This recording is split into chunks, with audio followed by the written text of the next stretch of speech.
वैशाख महात्म्य नवम अध्याय। नारायणं नमस्कृत्यं नरं चैव नरोत्तमं देवी सरस्वती व्यासं ततो जयामुदीरते।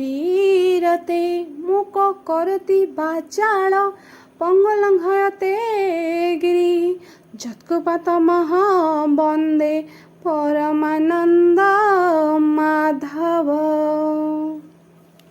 राजवाच मिथिला देश नृपवर हत्रिध नाम जेताहार सुतंक पाद तले पड़ी उठी कपाळ कर जोड़ी। सुतंक पाद तले पड़ी उठी कपाळ कर जोड़ी। बोइले पूर्व भाग्य बळे तुम्हे मिलिल मोर आळे। हे सुत देव विप्रवर दुख होइला रुद्रंकर। पार्वती पसीण अग्निरे जन्मिले हेमवंत घरे। तही अंतरे हेला किस कहिबा हऊ विप्रशेष। राजा बिच विनय वाक्य शुणी से विप्र कहे मंजुवाणी। एमंत केते दिन गला कपि सिंह दैत्य ही थिला ता पुत्र महिमा असुर बळे जिणिला तिनी पुर। स्वर्ग को नित्य धाड़ी देला सर्वदेवंक धन नेला। दैत्य पाताळे लुचि थिला ता दर्प देखि बाहरिला। शुंभ निशुंभ रक्त बीज से आदि जेते कदनुज देव जे हांक भୟରେ गुहारि कले विष्णु ठारे। से विष्णु इंद्रंकु घेणी न जुझिले दैत्य संगे तेण। अनेक काल युद्ध हेला महिषासुर न जिणिले। जानिले पुरुष सहस्त्रे मरिब नाही महिषासुर। एते विचारी देवगण मिलिले हेमवंत पुण। पार्वती तही अवतारी रुद्रंको नित्य ध्यान करी। विष्णु को घेनी देवगण मिलिले पार्वती पासेण। विष्णु आयुध तांकु देले शंख चक्र को समर्पिले। ब्रह्मा समर्पिले कमंडल ब्रज को देले आखंडल। वरुण पास देले करे जमदंड को समर्पिला। ए सर्वदेव में देवे मिली दुर्गा को सर्व देले तोली। से हिमवंत गिरिवर मनरे कला को विचार वाहन अर्थे सिंह देई दुर्गा बसिले तही जाई। सकल देव कले स्तुति प्रसन्न हेले माँ पार्वती। बोइले दुष्ट महिषासुर दैत्य को बेगे करी मार। एमंते कही देवगण चलिले जे जाहा भुवन। दैत्यंक उपदेश पाई मिलिले हिमवंते जाई। एमंत बेले मौसादूत बोई मिलिला असुर ग्रत। पर्वत अछि एक स्त्री तार शोभा को नाही सरी। एमंते शुणी महिषासुर तत्क्षणे होइला बाहार। घेनिण चतुरंग बल बाहार होइला तत्काल। जाइण पर्वते मिलिला सेठारे देवींको देखिला। बोइला शुण रे युवती तुमर हुआ प्रियवती। दैत्य वचने देवी शुण हर से कले मंजुवाणी। मोहर पति संग नाही अनाथ नारी मु अटई। तते मु देखी बड़ लोक आइली तुम पाख। कथाए अछई मोहर सत्य मु करिछि पूर्वर। मो संगे युद्ध जे करिब से निश्चय मोर पति हेब।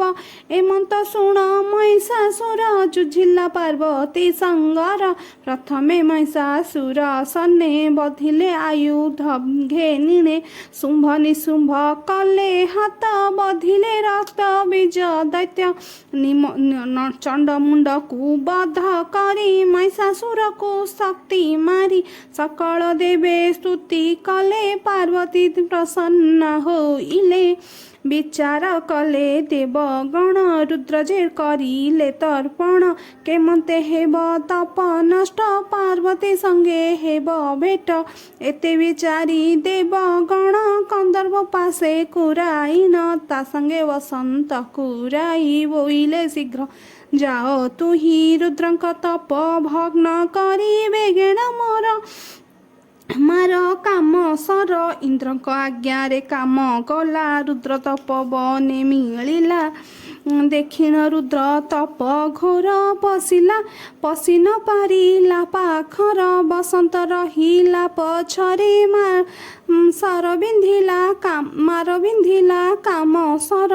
ଟେକି ଚାହାନ୍ତି ଦେବହର ଭସ୍ମ ହୋଇଲା ସେହିଟାର। ବସନ୍ତ ପଛେ ଲୁଚି ଗଲା ଡରେ ସେ ପଳାଇଣ ଗଲା। ମିଳିଲା ଦେବେ ସଭାରଣୀ କହିଲା କନ୍ଦର୍ପ ମରଣ। ଦେବେ ମୌନ ବ୍ରତ ହେଲେ କନ୍ଦର୍ପ ଭସ୍ମ ସେ ଶୁଣିଲେ। ତତ୍କ୍ଷଣେ ବସନ୍ତ ଚଳିଲା ରୀତିକି ବାରତା କହିଲା। ସେ ରତିପତି ହତ ଶୁଣି ମୂର୍ଚ୍ଛେ ପଡ଼ିଲା ଧରଣୀ। ଘଡ଼ିକେ ଚେତନା ପାଇଲା ଅନେକ ବିଳାପ ସେ କଲା। ଚିନ୍ତା କରିଣ ଆରୋପଣ ଯାଇ ପଶିଲା ତହିଁ ରେଖ। ସେ ଦେହ ଖଣ୍ଡେ ନ ରଖିବି ଅଗ୍ନିରେ ଝାସି ଭସ୍ମ ହେବି। ବସନ୍ତ ଅନେକ ବୁଝାଇ କେବେ ରତି ନ ବୁଝାଇ।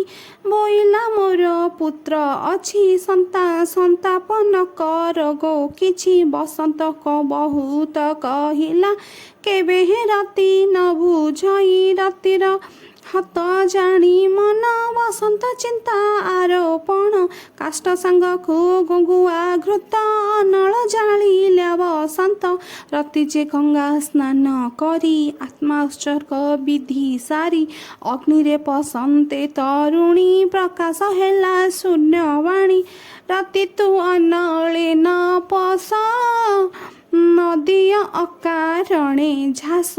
ରତି ତୁ ଅନଳେ ନ ପଶ ନଦିଅ ଅକାରଣେ ଝାସ। ପତିର ସଙ୍ଗ ନ ପାଇବୁ ବ୍ୟର୍ଥେ ଦଗ୍ଧ ହୋଇବୁ। ଏମନ୍ତେ କହିଣ ଦେବଗଣ ତପସେ ମିଳିଲେ ଆସିଣ। ବୋଇଲେ ତୋର ପୂର୍ବ ଦୋଷ ତେଣୁ ତ ସ୍ୱାମୀ ଗଲା ନାଶ। ଏମନ୍ତ ଶୁଣିଣ କାମିନୀ ବ୍ରହ୍ମାଙ୍କ କଲା କଦଇନି। ବ୍ରହ୍ମା ବୋଇଲେ ରତି ଶୁଣ ତୋହର ପତି ଜନ୍ମ ଗୁଣ। ସୁନ୍ଦର ନାମେ ନୃପବର ତୁ ପୂର୍ବେ ଭାର୍ଯ୍ୟା ତାହାର। କେଡ଼େ ସୁନ୍ଦର ତେଜସ ପତି ପର ପୁରୁଷେ କଲୁ ରତି। ସେ ଦୋଷେ ଏପାଳେ ଫଳିଲା ତେଣୁ ତ ପତି ଭସ୍ମ ହେଲା।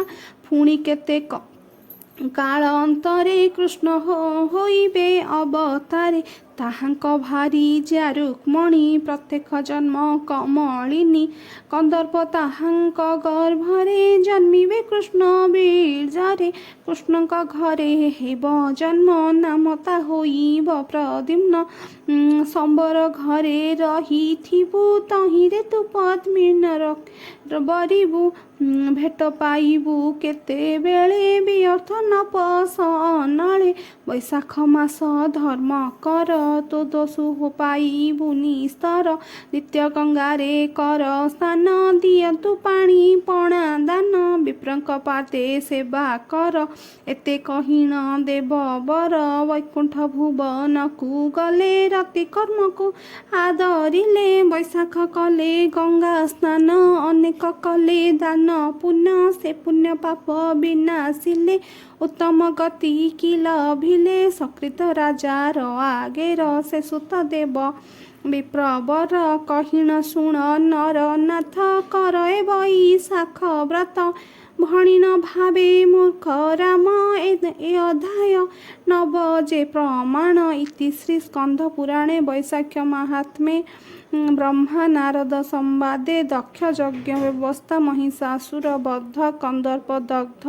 ରୀତି ପୂର୍ବ ଜନ୍ମ ବୈଶାଖ ପ୍ରଶଂସା କଥନେ ନାମ ନବମ ଅଧ୍ୟାୟ। ଭୀମସ ପ୍ରେରଣ ଭଙ୍ଗେ ମୁନିରପି ମତିଭ୍ରମ।